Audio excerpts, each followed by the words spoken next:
cutest little neighbor. He's 5 years old, going on 14, and he feels so big when his parents let him walk to his friend's house 2 doors down, all by himself. One day I saw him pulling his little wagon down the sidewalk, making his way to his friend's house. So we stopped to talk, and I asked him about the things he had in his wagon.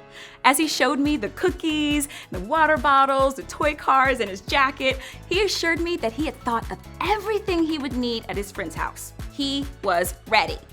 When it comes to preschoolers and what they know about God, there are a few faith skills that we want to make sure get into their little red wagon too. It is our hope that they will pull these faith skills around wherever they go for the rest of their lives.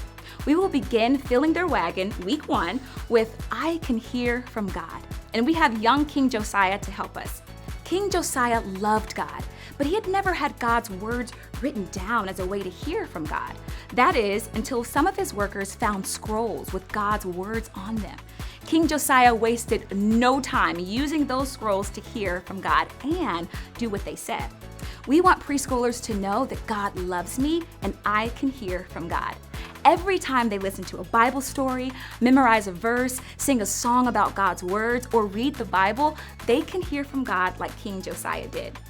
Week 2, we will put I Can Pray to God in their little red wagon. And this time, we have a heartbroken Hannah to help us.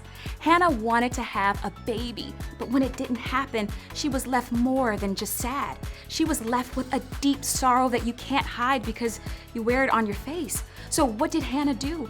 Hannah got on her knees and through her tears talked to God about all of it, what she wanted, what she didn't have, and how she felt about all of it. Then Hannah stood up with a renewed joy that was evident to those around her, all because she talked to God. And we want preschoolers to know that God loves me and I can talk to God about anything, happy things, sad things, angry things, thankful things, anytime, anywhere. They can talk to God like Hannah did.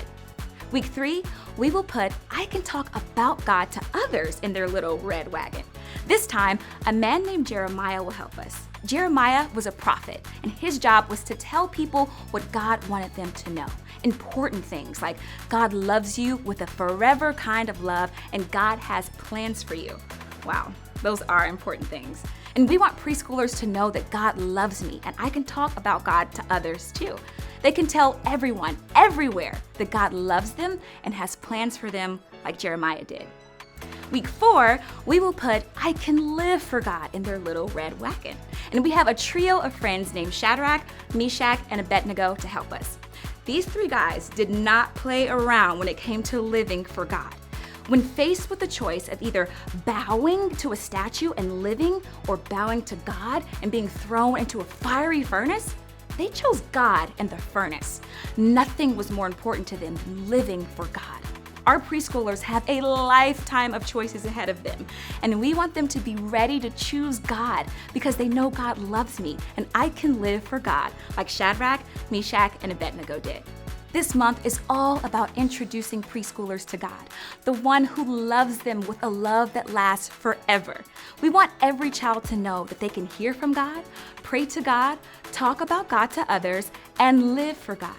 Then they can go with confidence knowing I am ready because they have the faith skills needed for whatever comes their way.